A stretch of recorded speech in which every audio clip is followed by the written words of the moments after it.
Redcast, los mejores podcasts del mundo digital.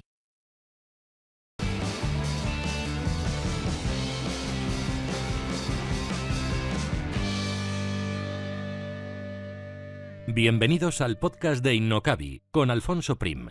Aprenderemos, compartiremos vivencias sobre marketing online, emprendimiento, negocios, posicionamiento online y lanzamiento de proyectos empresariales, siempre contados desde la experiencia.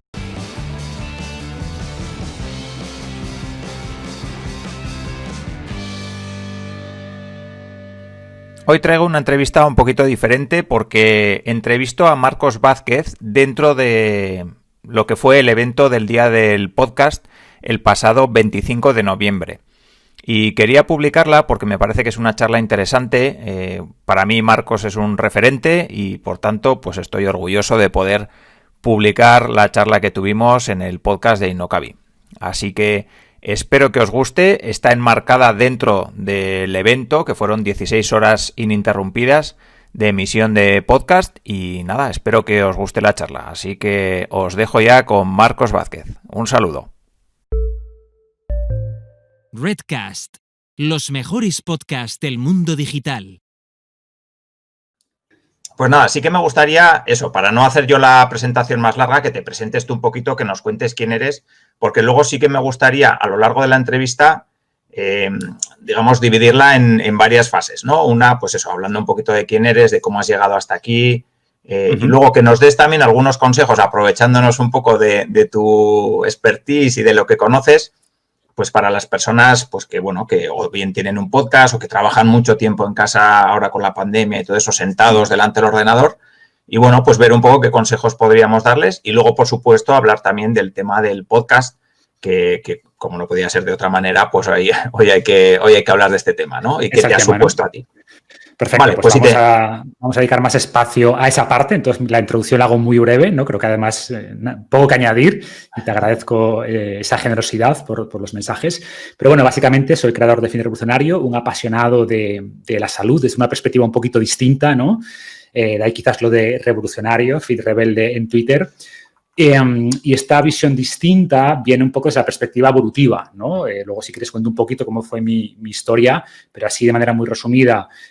Yo siempre tuve problemas de salud en la infancia, después se me fueron quitando, pero quizás esa infancia enfermiza hizo que intentara siempre aprender de cosas de salud, pero claro, hablamos de hace muchos años, donde no había Google, ni Internet, ni nada, y los mensajes tradicionales de las revistas típicas de salud de la televisión, pues no me ayudaban, no sentía que realmente estuviera progresando, ¿no?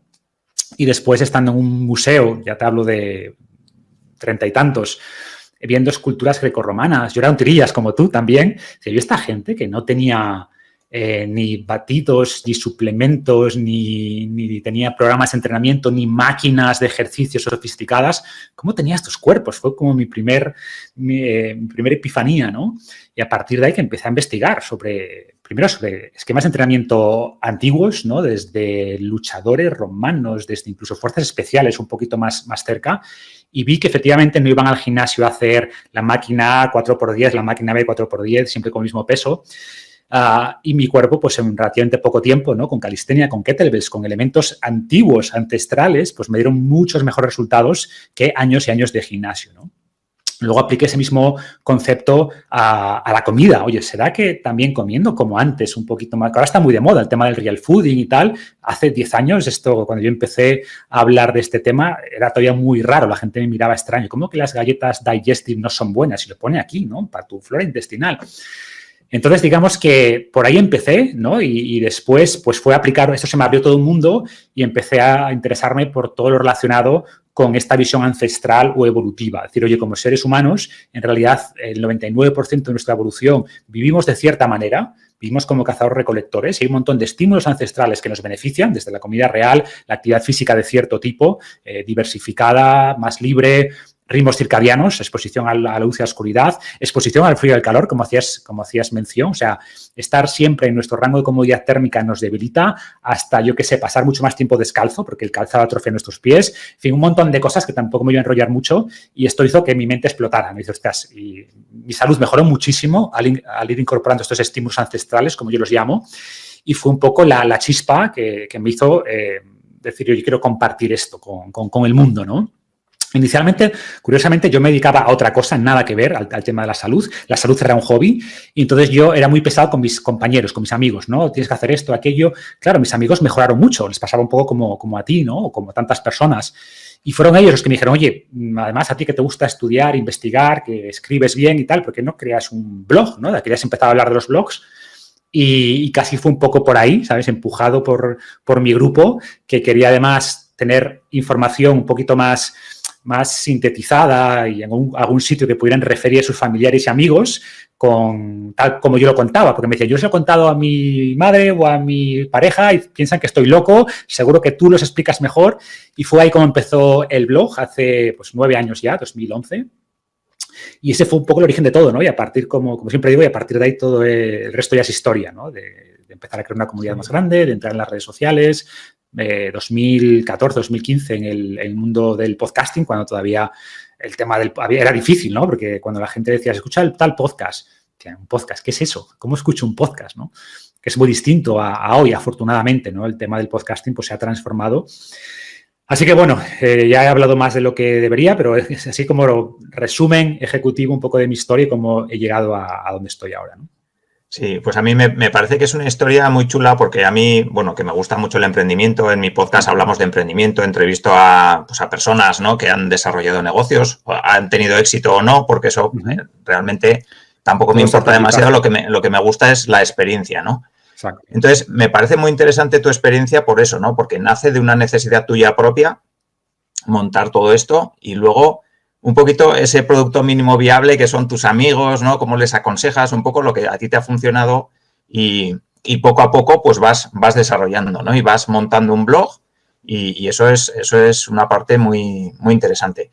Sí que me gustaría que nos cuentes si fue realmente un proceso gradual, entiendo que sí, o hubo una chispa que saltó de repente y te dijo, venga, hay que empezar aquí a mover un poco la mente de la gente que está a mi alrededor, o fue más gradual que te preguntaban poco a poco, o cómo fue un poquito ese proceso.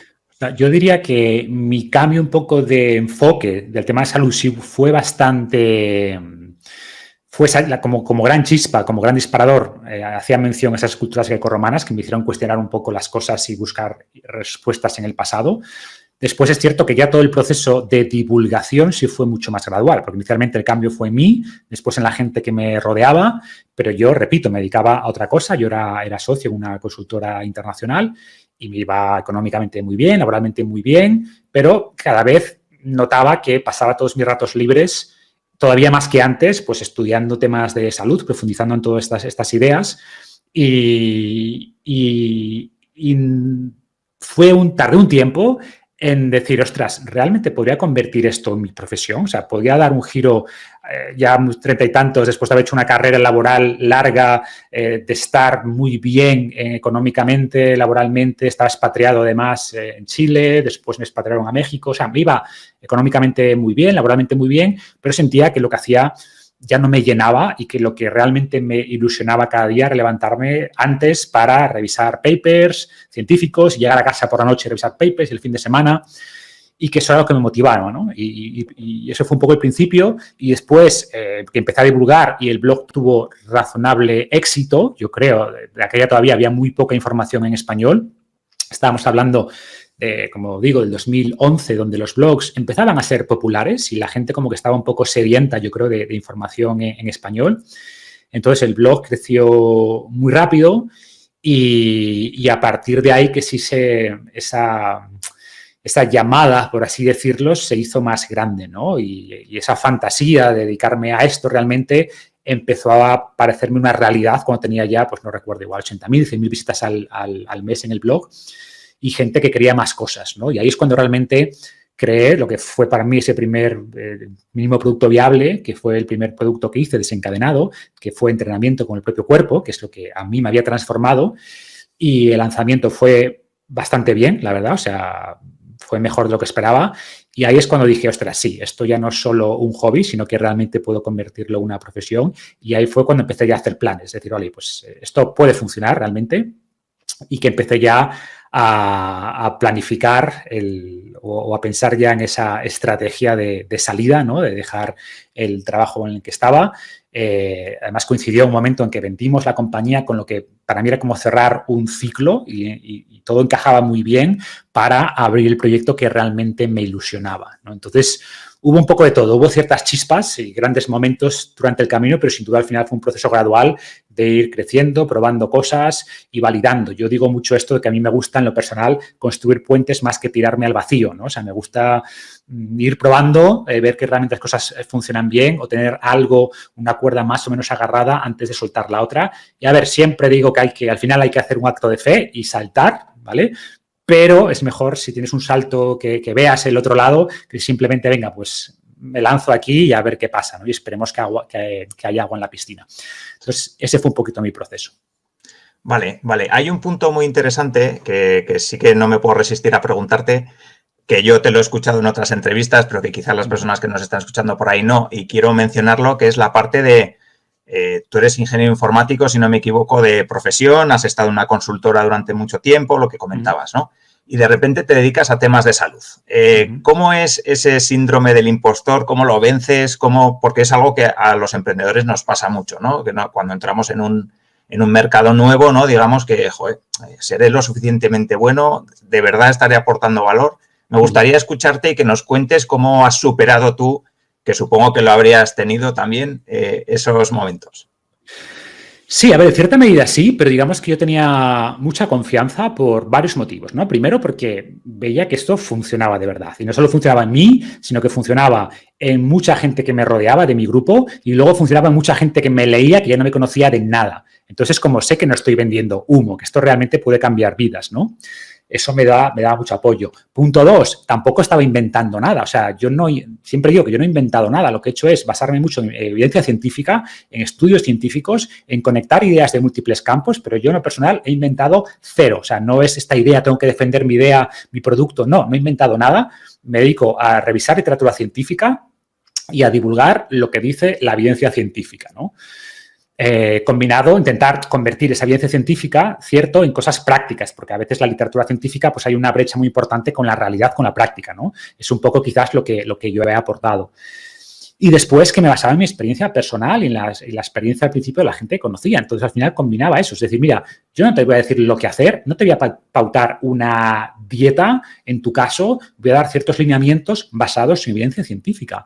Entonces, ¿qué ocurría al principio? Pues que ante esas críticas o ataques de gente que te decía, no, tú eres un impostor, o ahora, obviamente, la gente que venimos de fuera del mundo de la salud, pues pueden pensar que estás intentando competir con ellos, etcétera, estás cometiendo lo que llaman intrusismo, pero cuando hacían ataques sobre esta idea que tú tienes de lo que sea, ¿no? Y de caminar descalzo no tiene ningún sentido y el podólogo de mi hijo me ha dicho tal cosa. Yo decía, vale, mira, toma estos 15 papers científicos donde dicen A, B, C, D. Entonces, claro, cuando a la gente, incluso a profesionales, ¿no? A nutricionistas, oye, soy nutricionista y, por tanto, créeme cuando te digo que hay que comer 5 veces al día. Yo decía, mira, tómate estos 22 papers, estas referencias, estos metaanálisis. Entonces, te das cuenta que la gente, incluso muchos profesionales, son incapaces. Ahora está muy de moda el tema de los papers, pero hace 9 años te aseguro que la gente no sabía ni cómo buscar papers, la mayor parte de profesionales de la salud.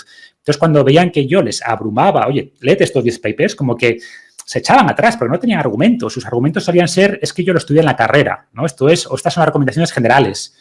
Entonces, fue mi forma un poco, entre comillas, de defenderme. No era una opinión contra tu opinión, era un montón de evidencia científica, de papers publicados en un montón de revistas, con la opinión de alguien. Me da igual si ese alguien era médico, nutricionista, podólogo, me da igual. O sea, los papers están ahí. Y el conocimiento viene de los papers y de la evidencia científica, de las revistas científicas, las publicaciones y experimentos que se hacen. No viene de un título colgado en la pared, ¿no?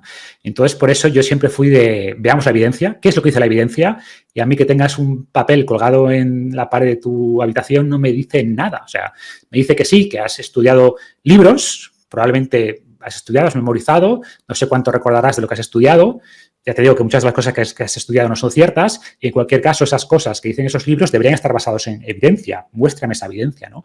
Te das cuenta que la mayoría de profesionales, no todos, hay gente súper competente, que gracias a los cuales he aprendido muchísimo. También lo digo, creo que las críticas hay que entenderlas Como digo, hay gente que simplemente quiere atacar, eso mejor ignóralos, a los trolls, como dicen, no los alimentes, pero yo también he ido refinando mi mensaje y mejorando mi mensaje gracias a la gente que te criticaba y te criticaba con razón, en el sentido, oye, has dicho esto, pero fíjate que hay este paper que no lo has puesto y que habría que matizar. Y dices, ostras, pues tienes razón. Pues es verdad que a veces hay que simplificar para divulgar y llegar a mucha gente, pero ahora quizás matizo más cosas que antes, también porque siento más responsabilidad. Cuando me leían mis amigos y sus familiares, pues es una cosa y simplificaba más. Cuando ya me leen millones de personas, es como, a ver, no sabes cómo alguien se lo va a tomar, cómo lo va a interpretar, entonces intento matizar más y ha habido críticas que me han ayudado a matizar eso y a llegar a evidencia que yo no conocía. Entonces, creo que también se trata de eso, de tener humildad. O sea, primero, tener claridad sobre lo que estás haciendo y entender que estás intentando ayudar de verdad, que no vendes humo, que estás hablando de tu experiencia personal y de la gente que conoces de manera muy cercana. En mi caso, tenía un poco ese escudo que era la evidencia científica y el conocimiento de que la mayor parte de personas no podían discutir conmigo porque sencillamente no tenían ese bagaje científico que yo tenía, aunque tuvieran el título, ojo, pero a la vez ser humilde y decir, oye, no lo sé todo, hay muchas cosas que desconozco y voy a poder aprender muchísimo de la gente que critica, pero que critica bien. Dice, oye, esto que estás diciendo habría que matizarlo porque fíjate en este estudio, este metaanálisis está bien, pero cuidado porque ha salido ahora otro que dice algo que no es del todo lo mismo, habría que ver cuál tiene más peso y todo eso para mí es súper válido y debatir sobre todo eso es válido, pero entendiendo un poco. Repito, ¿no? Que si combinas experiencia personal, evidencia científica y tienes esas pruebas sociales reales de que la gente se está beneficiando de lo que divulgas, pues yo creo que hay que perder un poco ese miedo al síndrome del impostor, ¿no? Y simplemente hacer lo mejor que puedas, pero repito una vez más, siempre no rechazar las críticas de plano y decir, nada, estos son solo unos haters, no. Y hay gente que te hace críticas legítimas y que tienes que escuchar e intentar aprender cuando haya algo ahí de lo que aprender, ¿no? Vale. Si te parece, ya que hablamos un poquito de, pues eso, de evidencia científica, de consejos de salud y tal, vamos a ver unos pequeños consejos que podríamos dar vistos desde el punto de vista, digamos, de entrenamiento, pues para toda esa gente que dice, yo no tengo tiempo para entrenar, algo de alimentación muy breve para, pues eso, para todas las personas pues que hoy en día pues pasan muchas horas delante del ordenador, son más o menos sedentarias, ver un poco qué consejos de alimentación podríamos darles. Y luego me parece muy interesante también la parte del estoicismo, ¿no? Que es algo que a ti te gusta mucho y que, bueno, que entiendo que es una filosofía muy, muy potente. Sí. Por cierto, también tengo tu libro. Listo, muy bien, tienes el pack completo. Sí. Y además me gustaría que hablemos de esto también porque me hizo mucha gracia el último episodio de tu podcast donde hablabas con Fabián. Sí, y eso, y que el estoicismo no es que todo te importa un huevo, sino que hay que matizar un poquito porque, claro, correcto, aquí también tendemos a llevar todo al extremo y tampoco se trata de eso, ¿no? Exactamente. Entonces, si te parece, vamos por partes, por esas tres patas de la silla, digamos. Perfecto. Y vamos a hablar un poquito, pues eso, de si quieres de alimentación o de entrenamiento, de la parte que tú prefieras. Bueno, pues empecemos por alimentación, que fue como mi primer gran cambio, ¿no? Yo siempre era de los que estaban comprando los yogures desnatados, miedo a las grasas, hoy cuidado que esta semana ya he comido huevo, no voy a comer otra vez huevo, un poco estas ideas que nos inculcan y pensando que las cosas light eran buenas, como decía antes, las galletas digestive eran las mejores. Y después el gran cambio que hice, ¿no? Al conocer este concepto, que de aquella no se llamaba así, pero lo voy a usar porque es lo que la mayor parte de la gente lo va a conocer, el concepto de real fooding, de comida real, que en el fondo es volver a la comida de antes, ¿no? O sea, antes no comíamos desnatados y antes no teníamos nada que viniera empaquetado, hecho con harinas y azúcares y grasas vegetales. Y teníamos mucha mejor salud que ahora, no había sobrepeso. A ver, ojo, tenemos otros problemas, ¿no? Que a veces también mi mensaje se malentiende. Sí, pero antes vivíamos 30 años. Primero, mentira. O sea, en el Paleolítico no vivíamos 30 años, vivíamos mucho más. El problema es que había una mortalidad infantil muy grande. Pero, evidentemente, yo prefiero vivir en el año 2020 que en el 1020 o en el menos 10.020, ¿no? Entonces, se trata de, como decía antes, entender cosas básicas del pasado. Y una de esas cosas básicas es que estamos diseñados o nuestros genes evolucionaron pegados a ciertos alimentos y, por tanto, cuando la revolución industrial, primero la agricultura y después la revolución industrial, transformaron en muy poco tiempo, porque 100 años para nuestros genes no son nada. Entonces, esa transformación de los alimentos hizo que los alimentos modernos nos sienten peor, ¿no? Que no estemos bien adaptados a todos estos alimentos que ahora llamamos ultraprocesados y, por tanto, se trata de volver un poco a la comida de siempre, como digo, y no voy a enrollarme mucho más, porque para mí la comida, o sea, en cuanto a dieta es, come muchas verduras, frutas también, un poquito menos, proteínas de calidad, grasas saludables, y ahí estamos hablando, pues como decía antes, de huevo, que no hay ningún problema con los huevos, con los aguacates, con los frutos secos, con aceite de oliva, limita aceites modernos, por ejemplo, aceites de girasol o aceites de soja, son aceites que no hemos comido hasta hace décadas, ¿no? O sea, porque requieren procesos industriales, no es como el aceite de oliva, que básicamente es exprimir las olivas, ¿no? Las aceitunas. Entonces, volver un poco a los alimentos de siempre, sin ser dogmático, no quiere decir que por comerte, yo qué sé, donuts de vez en cuando te pase nada, no te va a pasar nada. Yo hablo mucho también del 80-20 o del 90-10. Si el 80% de las veces tu comida es de verdad, no pasa nada porque el 20% de las veces te las saltes un poco esos parámetros, pero básicamente comida de verdad. Y a nivel de entrenamiento, yo tengo también una especie de pirámide, ¿no? Que me gusta un poco graficarla. Y a veces hablamos de entrenamiento, ejercicio, cuando hay que entender que, de nuevo, esos son conceptos modernos. Nuestros ancestros no hablaban de entrenamiento, para ellos era su vida, ¿no? Su vida era levantarse, coger la lanza, irse a cazar, si no cazaban luego tenían que recolectar, construir un campamento, cargar troncos y piedras, luchar contra unos enemigos. Esa era su vida, ese era su entrenamiento. Entonces, se trata de volver un poco al movimiento de baja intensidad y de larga duración, es decir, intenta simplemente caminar más, pasar más tiempo de pie, reconectar con el suelo. O sea, antes, de nuevo, nuestros ancestros, su postura de descanso era la sentadilla, ¿no? Y se sentaban alrededor del fuego a contarse historias o se sentaban en sentadilla mientras comían. Por supuesto, mientras iban al baño, que también tiene beneficios ir al baño en sentadillas, lo dejamos para otro día. Entonces, se trata de movilizar más nuestro cuerpo, ¿no? De movernos más, de intentar caminar más, de usar más las escaleras, intentar aparcar un poco más lejos cuando vayas a la oficina o a la universidad o al centro comercial para dar 500 pasos adicionales. Y ese movimiento de baja intensidad es muy, muy potente, ¿no? Después, el siguiente nivel, yo hablaría de controla tu cuerpo. O sea, la mayor parte de personas no pueden ni siquiera levantar su propio peso, ¿vale? Lo que llamamos una dominada, pero pensemos en trepar. Antes teníamos que subir a árboles. De hecho, venimos de los árboles, ¿no? Y nuestro cuerpo espera esos estímulos, ¿no? De tirar, fortalecer la espalda, las manos. Entonces nos hemos debilitado muchísimo y creo que fortalecer el cuerpo sin pensar de momento ni en máquinas ni en nada, que esa es otra. O sea, pasamos 12 horas sentados al día, luego vamos al gimnasio y entrenamos también sentados. Nos sentamos en la máquina a hacer pectoral, luego en la máquina de abrir y cerrar las piernas. No tiene mucho sentido, ¿no? Tenemos que explorar toda esa riqueza de movimiento que ofrece nuestro cuerpo, aprender a controlarlo y después en el siguiente nivel, por supuesto, una vez que controlas tu propio cuerpo, aprende a manejar objetos externos, ¿no? A levantar peso libre. El peso libre te ayuda a mejorar tus patrones de movimiento. Si es la máquina la que guía esa fuerza, ojo, no quiere decir que eso esté mal, es mucho mejor hacer eso, hacer máquinas que no hacer nada, por supuesto, pero buscamos mejorar la conexión de nuestro cerebro y nuestros músculos, que sea nuestro cerebro quien realmente dirige ese movimiento y no una máquina externa, ¿no?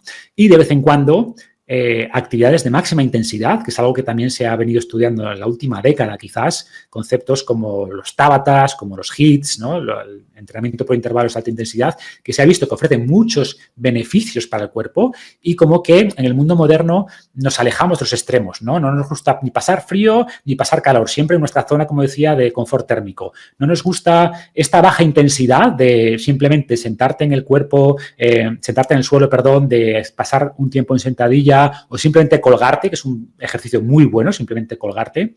Como que eso no lo hacemos, no nos gusta, simplemente vamos al gimnasio, entrenar a media intensidad y ya está. Entonces tenemos que hacer todo este trabajo de baja intensidad y también el otro extremo, de alta intensidad, como siempre, de manera gradual, pero cosas como sprintar, como hacer estos entrenamientos tipo CrossFit, que ahora está muy de moda, y repito, con cautela, con progresión adecuada, pero explorar, salirnos de ese rango de intensidad mediana y explorar la baja intensidad y la alta intensidad, ¿no?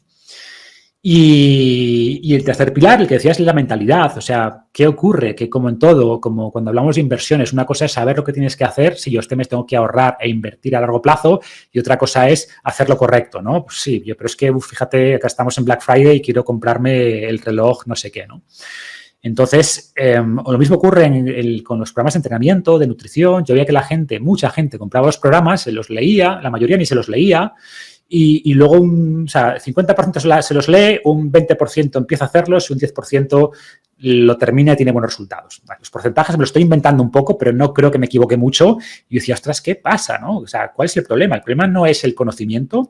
El conocimiento es un problema y hay mucha gente que está muy perdida, pero incluso aunque tú le des a las personas el conocimiento adecuado, hay algo más, y ese algo más está aquí dentro, ¿no? Siempre digo que para lograr un cambio externo tienes que empezar con un cambio interno, y si no tienes una mente bien estructurada, que seas capaz de marcarte objetivos, de vencer la pereza y la procrastinación y de desafiar las tentaciones, etcétera, pues es difícil que lo logres, ¿no?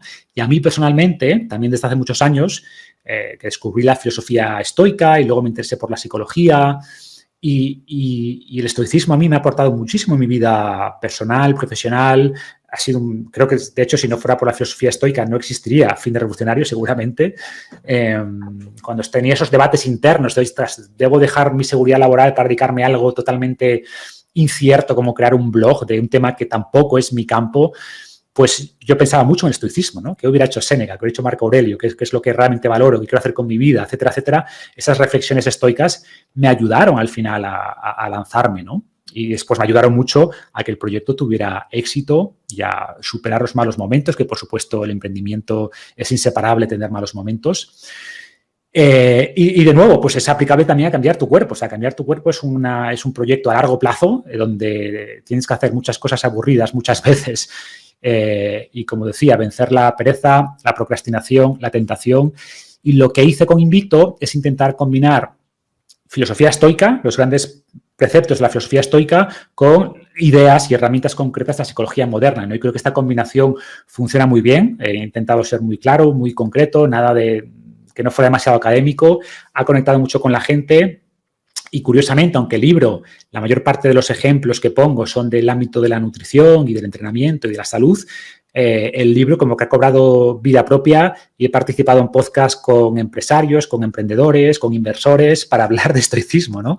Como decía antes, tiene un valor a cualquier cosa que requiera eso. Lo que yo llamo en el libro, lo divido en 3 segmentos: visualizar con claridad, actuar con determinación, resistir con disciplina. Y en casi todas las cosas que merezcan la pena en la vida requiere estos 3 elementos, ¿no? Visualizar qué es lo que quiero con claridad, actuar con determinación, oye, voy a por ello, lo voy a intentar y voy a dar mi máximo esfuerzo. Y el tercer paso, resistir con disciplina, porque por muy bien que visualices, por muy bien que hagas las cosas, va a haber problemas, va a haber días malos, va a haber, momentos en los que tienes bajones, y cómo respondes en esos momentos al final va a determinar que tengas o no éxito a largo plazo, ¿no? Entonces, la mentalidad para mí, como digo, es un pilar más, al igual que la nutrición, que el entrenamiento, que el descanso y que otros que podríamos hablar.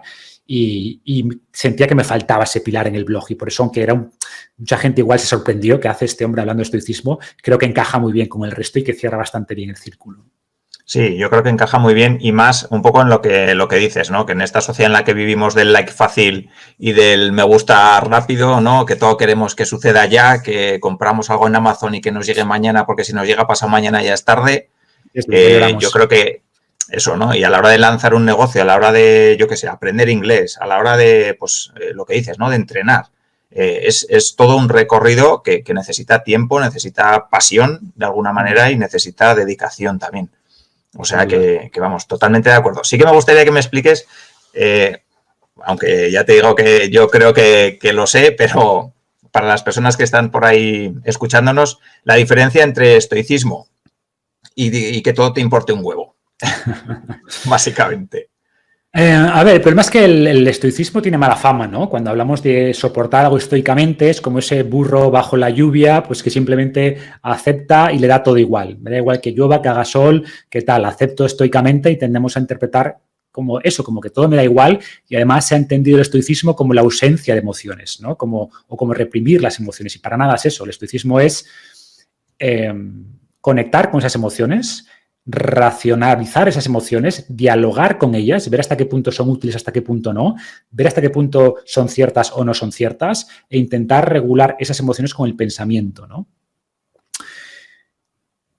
¿Qué ocurre? Pues que cuando tú haces eso, te das cuenta de que muchas de tus emociones están ahí y no cumplen ningún papel. Es decir, tú tienes yo qué sé, vas a subirte al avión y tienes una emoción de miedo. Oye, ¿esta emoción de miedo me está ayudando? ¿Está aportando algo en mi vida?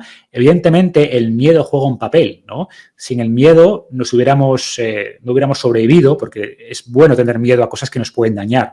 Sin embargo, viajar en avión es probablemente la forma de transporte más segura y es totalmente irracional. Y no estoy diciendo que se pueda curar una fobia solo con el pensamiento, pero sin duda entender que estadísticamente no corres prácticamente ningún peligro y que corres más peligro en el coche, etcétera, etcétera, entender eso ayuda a mitigar el miedo, ¿no? Entonces es dialogar con esas emociones. Y lo que dicen los estoicos es que todo aquello que está fuera de tu control, lo que se llama la dicotomía de control, como decía Epicteto, la primera lección en la vida es diferenciar las cosas que están dentro de tu control y las que están fuera de tu control, ¿no? Entonces se trata de que todo lo que está fuera de tu control te importa un huevo. Es decir, mira, yo no puedo controlar si mañana va a llover o no. Puedo prepararme. Ahora bien, si yo utilizo ese miedo o esa ansiedad para prepararme y ya he hecho todo lo posible, pues ya el resto está fuera de mi control. Por tanto, tengo que hacer que me deje de importar, que me deje de preocupar y, en resumen, que me importa un huevo, ¿no? Se trata de poner todo tu énfasis en lo que puedes controlar, que te importe mucho actuar bien, hacer lo correcto y que todo lo que no depende de ti, sobre lo que no tienes ningún tipo de control, que te importa un huevo. Y el hecho de que todas estas cosas te importen un huevo libera un montón de ancho de banda mental y libera un montón de energía que puedes canalizar hacia las cosas que realmente puedes influir. Y nos ocurre a diario, ¿no? Que estamos totalmente dándole vueltas a cosas del pasado o cosas que potencialmente puedan ocurrir en el futuro sobre las que tienes muy poco margen de actuación y al final lo que hacen es desviar tu atención y tu energía de las cosas sobre las que realmente podrías actuar y mejorar hoy, ¿no? Entonces el estoicismo va de eso, va de muchas cosas, pero simplificado, destilado a su máxima esencia es que te importen un huevo las cosas que no puedes cambiar y dedicar toda tu atención, energía y esfuerzo a las cosas que importan y sobre las que puedes actuar. Sí, eso yo creo que es una enseñanza muy buena, ¿no? Porque al final invertimos un montón de energía y de esfuerzo en intentar prever qué va a pasar mañana, en preocuparnos por lo que va a pasar mañana y la mayoría de las veces ni siquiera pasa. Me ha llamado mi jefe para que vaya mañana a una reunión. Joder, ya me va a echar la bronca, ya me va no sé qué. Llegas y igual te dice, pues yo qué sé, que va a comprar una máquina nueva, ¿no? O sea, eso ojo, seguro que... O igual te dice que te va a echar, pero a lo que voy es, si tú desde el día antes ya estás preocupándote de que te va a echar, pues al final sufres dos veces, como decía Séneca. Sufres cuando te echan y has sufrido 24 horas más. Pues si eres estoico, simplemente sufres cuando te echan, sufres una vez, ¿no? Pero además, como dices, la mayor parte del tiempo que pasamos sufriendo, sufrimos por cosas que nunca ocurren, porque lo más probable es que no sea para echarte, que sea por otro tema que no tenga nada que ver o que sea positivo. Entonces estás preocupado mucho tiempo por nada. Y digo una vez más, aunque realmente por lo que te preocupas pueda ocurrir y finalmente ocurra, igualmente hubiera ocurrido aunque no te hubieras preocupado. Entonces te habrías ahorrado toda esa preocupación. El resultado final hubiera sido el mismo, pero habrías desperdiciado, no sé, 12 o 24 horas menos de tu vida con preocupaciones inútiles que podrías haber dedicado a pasar tiempo con tu hijo o ver una película con tu pareja o a dar una vuelta a disfrutar el paisaje. Va de eso, ¿no? No va de reducir todos los problemas, porque no va de eso, pero o no quiere decir que no te enfades, que es otro malentendido, ¿no? Al ser estoico voy a caminar sobre el agua y aunque, yo qué sé, me insulten por la calle, no me voy a alterar. No, te alteras si hay un imbécil que te insulta por la calle, pero digamos que en vez de estar todo el día dándole vueltas a eso, pues quizás estás solo 15 minutos, ¿no? Y a los 15 minutos ya tu mentalidad estoica dice, vale, ya, olvidado. Te enfadas, pero te olvidas de eso mucho más rápido que si no lo interpretas con este filtro estoico. Entonces, al final, te ahorra muchos problemas, te ahorra un montón de rumiaciones mentales y como yo digo en el libro, o sea, el subtítulo de Invicto es logra más, sufre menos. Y en el fondo para mí es eso, ¿no? Vas a poder lograr muchas más cosas, por lo que estamos diciendo, porque vas a liberar energía y vas a ser capaz de dedicar más esfuerzo y atención a las cosas importantes y vas a sufrir menos porque, primero, no vas a tener menos sufrimiento imaginario por cosas que nunca ocurren y las cosas malas que finalmente te ocurren, pues primero, te evitas todo ese sufrimiento que es un sufrimiento anticipatorio y además cuando ocurra esa mentalidad estoica va a amortiguar el golpe de alguna manera, ¿no? Entonces, para mí es este doble beneficio, lograr más y sufrir menos.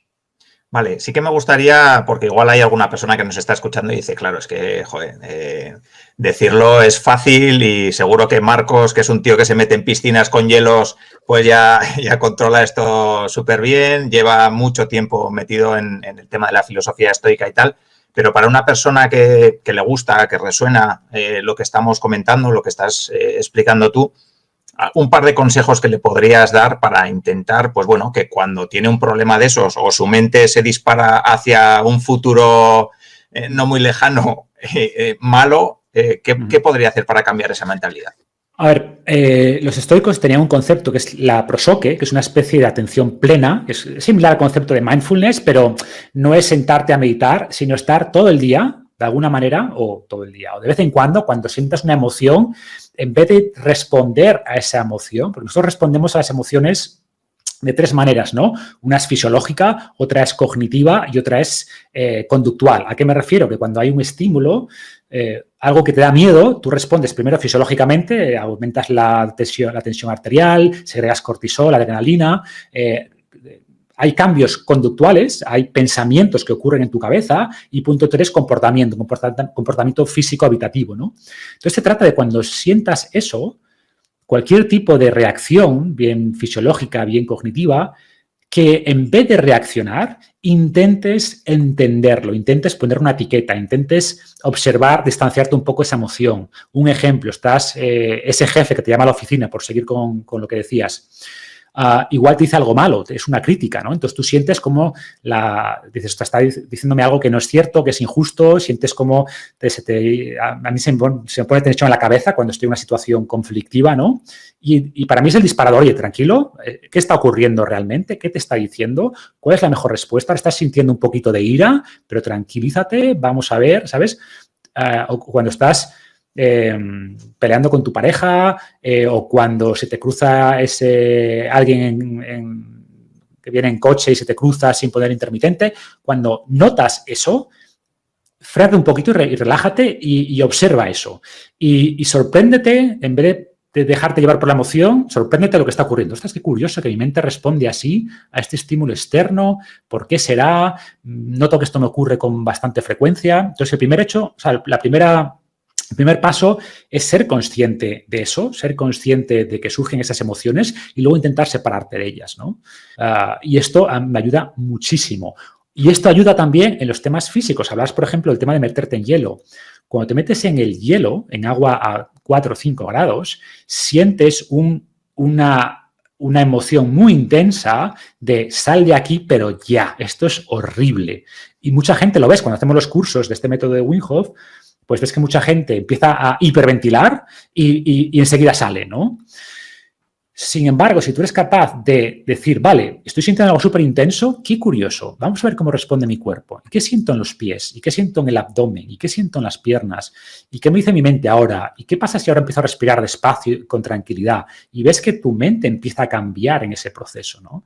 Entonces, para mí este aspecto de explorar, de explorar con curiosidad esas emociones que surgen en tu cabeza, tanto cuando te enfrentas a estímulos emocionales, ¿no? Pues ese jefe que te dice algo que no te gusta, o a tu pareja, o esa persona que se te cruza en la carretera, o experiencias puramente físicas como meterte en hielo, pues ayudan a distanciarte un poco de tus pensamientos, a ser consciente que puedes cambiar tus emociones a través de los pensamientos, a través de la respiración.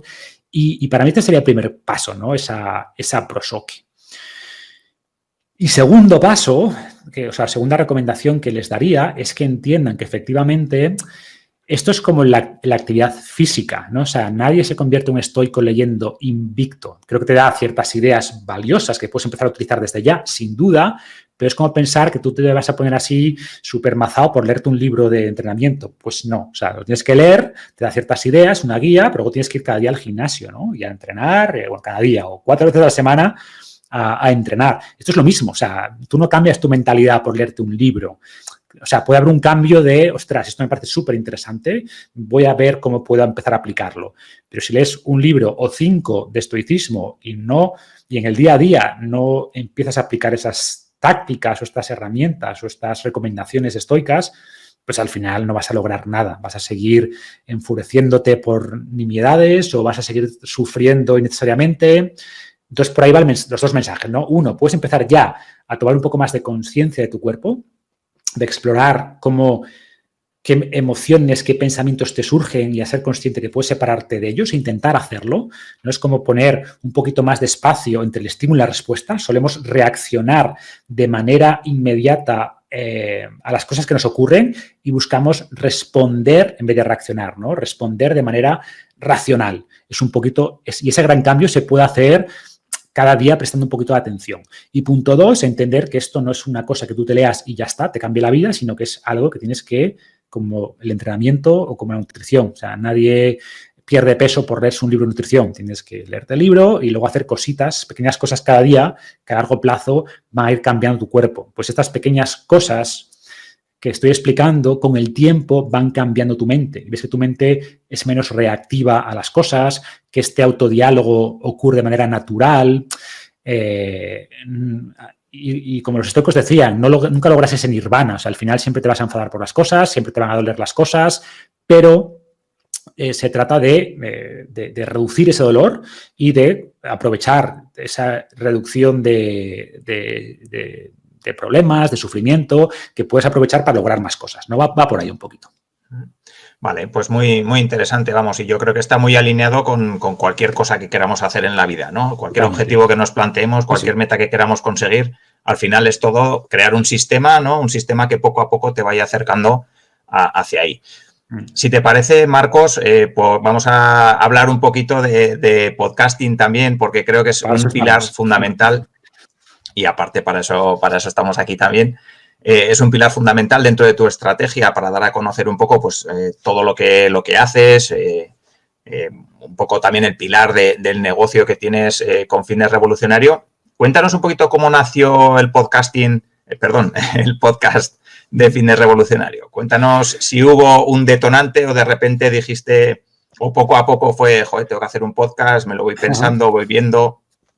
A ver, básicamente surgió porque a mí me gustaba escuchar muchos podcasts, casi todos americanos, ¿no? Desde que surgieron los podcasts. Yo te voy a decir que fui de los primeros, pero yo me acuerdo de decir a mis amigos, oye, escucho este podcast y nadie sabía que era un podcast, ¿no? Entonces, pero veía que era una forma muy interesante de aprender.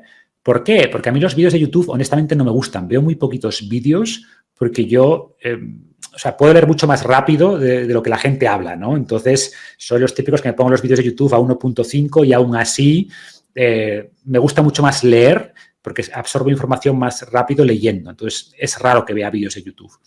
Sin embargo, claro, cuando estás paseando o yo qué sé, limpiando la casa o vas a dar un paseo por el bosque o lo que sea, o estás entrenando incluso, pues no puedes leer, ¿no? Y para mí el podcasting era una forma de aprovechar todos esos espacios, entre comillas, muertos, para seguir aprendiendo las cosas que me fascinaban, ¿no?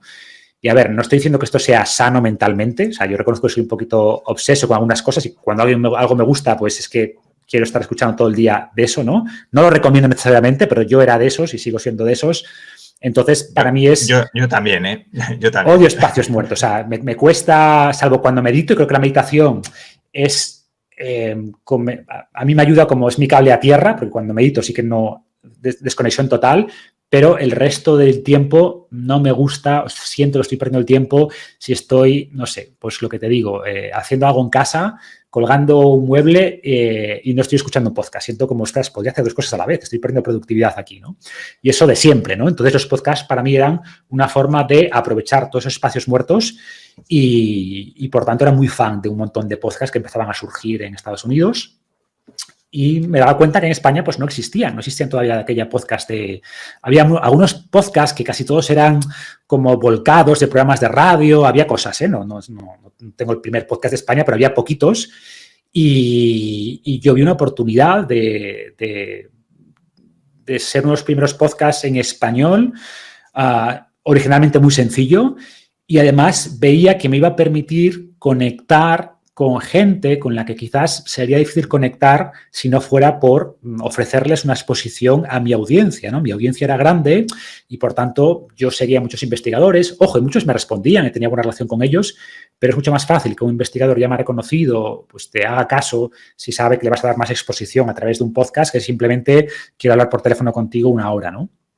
Entonces, por un lado, fue una forma de divulgar a través de un medio distinto, un medio que a mí me gustaba y que veía que había un nicho claro para posicionarse ahí, y lo vi también como una forma de conectar con personas con las que me interesaba conectar y entrevistar y profundizar en ciertos temas. Y como tercer pilar, yo notaba que cuando escuchaba podcasts de algunos autores americanos, tenía una conexión con ellos mayor que si simplemente leía sus artículos, ¿no? El hecho de que estén aquí en el oído hablándote directamente crea una conexión especial. Y dices, ostras, pues me gustaría tener esa conexión o que mi audiencia sintiera esa conexión conmigo a través de la voz y no solo de mi lectura, ¿no? Y luego muchos me decían, cuando leo tus artículos los leo con tu voz y con tu entonación, porque es cierto, o sea, conectamos distinto cuando estamos escuchando a alguien, cuando simplemente leemos lo que ha escrito, ¿no?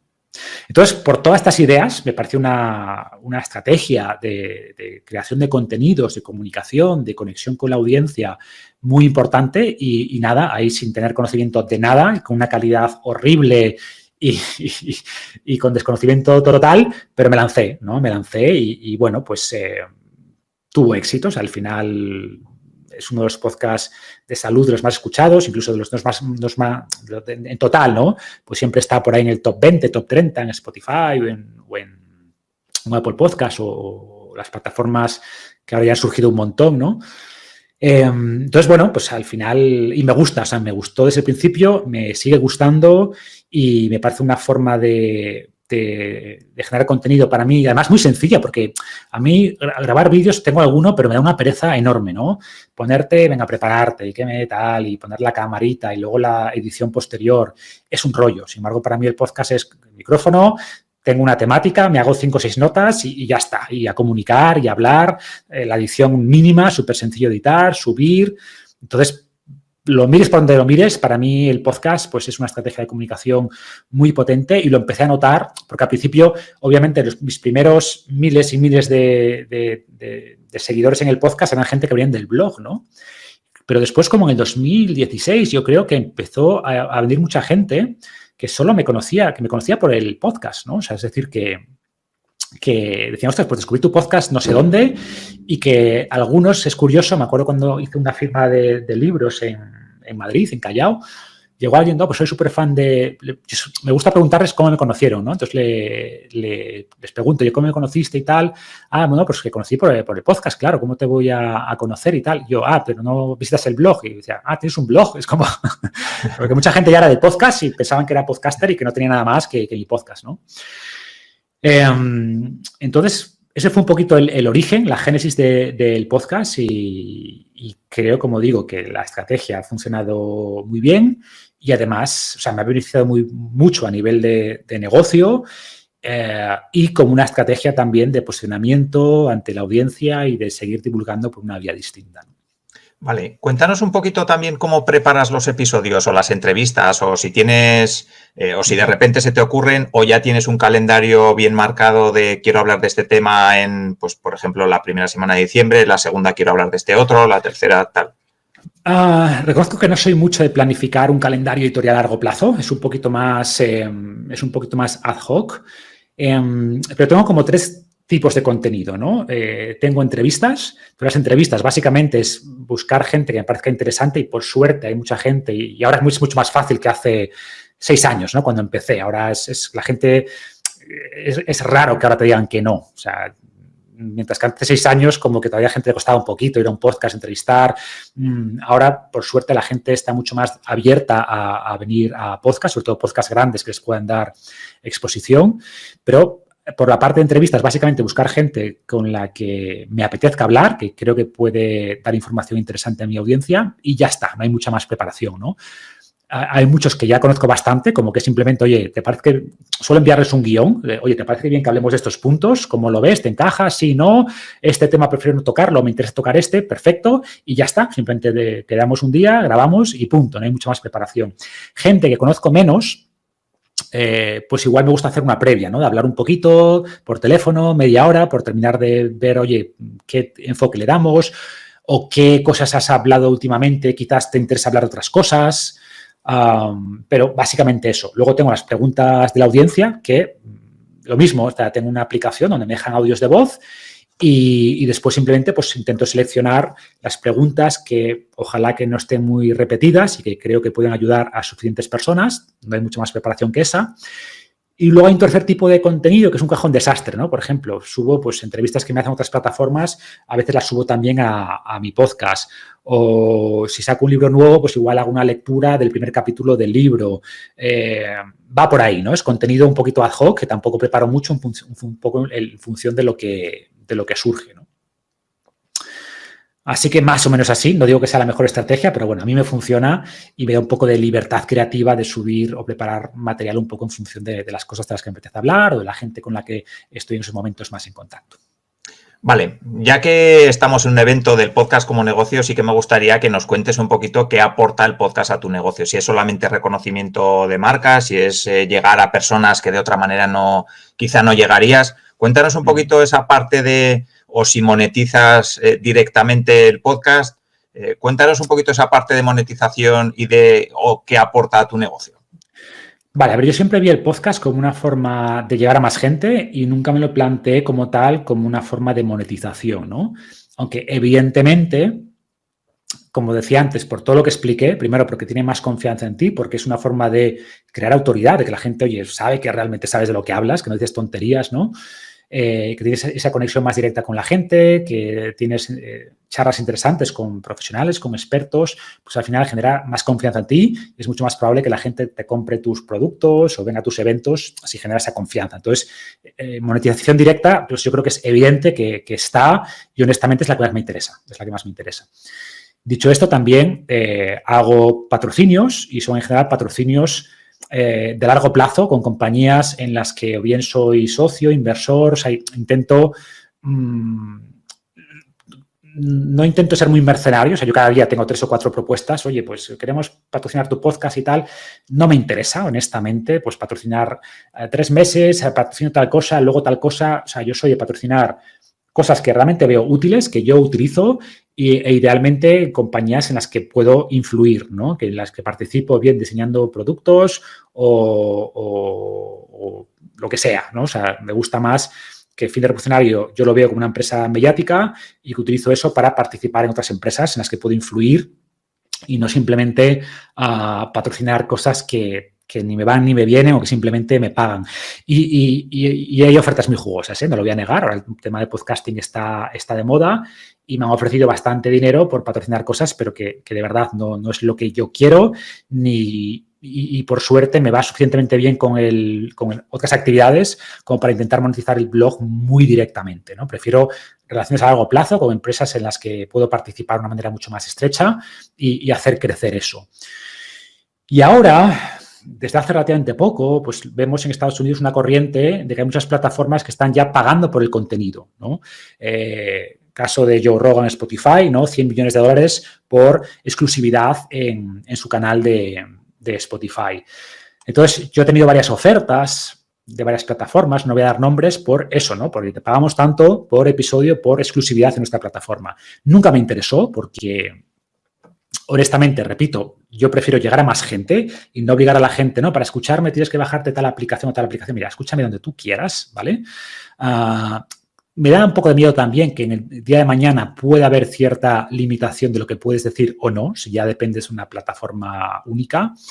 Entonces, siempre fui muy reacio a eso, pero es cierto que hace semanas, pues que firmé un acuerdo con Audible, con Amazon, porque estaban pues, lanzando su negocio en España y contactaron conmigo. Y lo interesante de Audible, bueno, yo digo Audible porque también soy cliente de Audible en Estados Unidos, pues lo interesante de Amazon es que es exclusividad temporal. Es decir, no, tú puedes estar en cualquier sitio, simplemente liberas tu episodio una semana antes en Audible. Y es como, suena bien, es decir, para la gente no hay ningún inconveniente, ellos simplemente van a escuchar una semana más tarde, pero para la gente, o sea, que esté una semana antes en otro sitio, les da igual, es indiferente, ¿no? Entonces, nadie pierde nada, no obligas a nadie a pagar más o a cambiarse de plataforma, y para mí es una forma de monetizar ese episodio, ese contenido, sin dar exclusividad, sin poner barreras al crecimiento, sin poner barreras a que la gente tenga que usar una aplicación o pagar una suscripción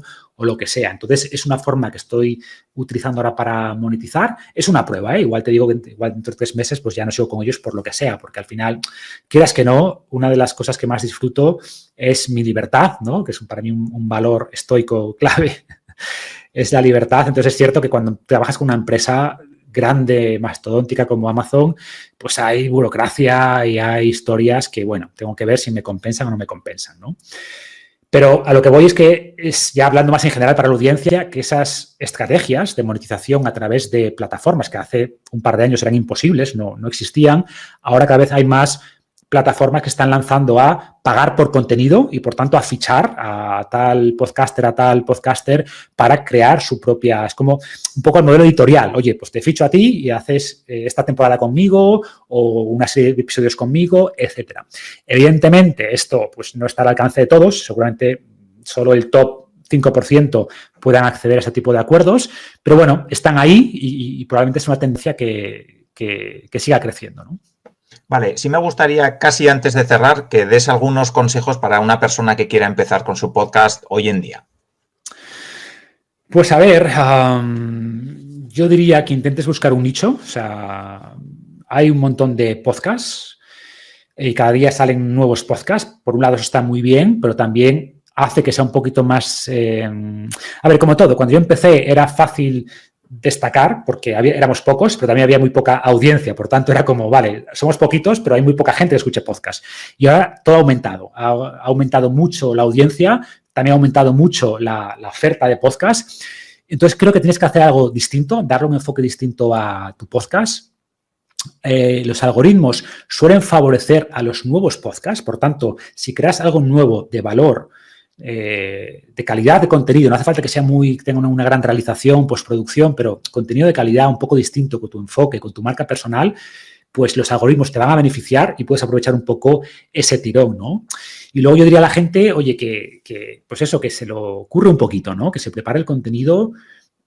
Yo creo que salvo que tengas un talento muy especial, pues repito, hay mucha competencia, tienes que prepararte los episodios. Ojo, tampoco mucho, ¿eh? O sea, creo que tienes que dejar cierta espontaneidad, cierto margen creativo sobre la marcha, pero, repito, salvo que seas una persona con un talento innato comunicativo, que no suele ser el caso, desde luego no es mi caso, pues tienes que preparar material de calidad y luego intentar apalancarte, ¿no? Y utilizar distintas estrategias que no se alcanza ahora el tiempo para intentar posicionar tu podcast, crear una marca un poquito distinta, tener claro cuál es tu nicho y después intentar hacer acuerdos con otros podcasters o que te entrevisten a ti, tú entrevistarlos a ellos, y todas estas relaciones cruzadas son una forma también de ir poco a poco creciendo tu audiencia y tu influencia como podcaster. Sí, unos consejos muy, muy chulos y yo creo que, vamos, 100% de acuerdo en todos. Si te parece ya, Marcos, ya estamos llegando al final. Es una pena, pero la verdad es que se me ha pasado volando, como siempre que hago una entrevista a gente interesante, que suele ser la mayoría de las veces, por la gente, no por mí. Y nada, sí que me gustaría que nos cuentes, para las personas que quieran saber más de ti, ¿dónde te pueden encontrar? Bueno, mi casa en internet es finderevolucionario.com, ¿vale? Ahí están los enlaces a los programas, al podcast, a las redes sociales, así que finderevolucionario.com, ahí tendrán acceso a todo. Muy bien, pues hasta aquí, Marcos. Muchísimas gracias por este rato que nos has dedicado. Espero que, bueno, pues que hayas disfrutado tú también. Yo la verdad que muchísimo. Así que muchísimas gracias. Gracias, Alfonso. Un abrazo. Muy bien. Si quieres avanzar con tu startup, empresa o proyecto emprendedor, en Innocabi encontrarás la información que te ayudará a conseguirlo. www.innocabi.com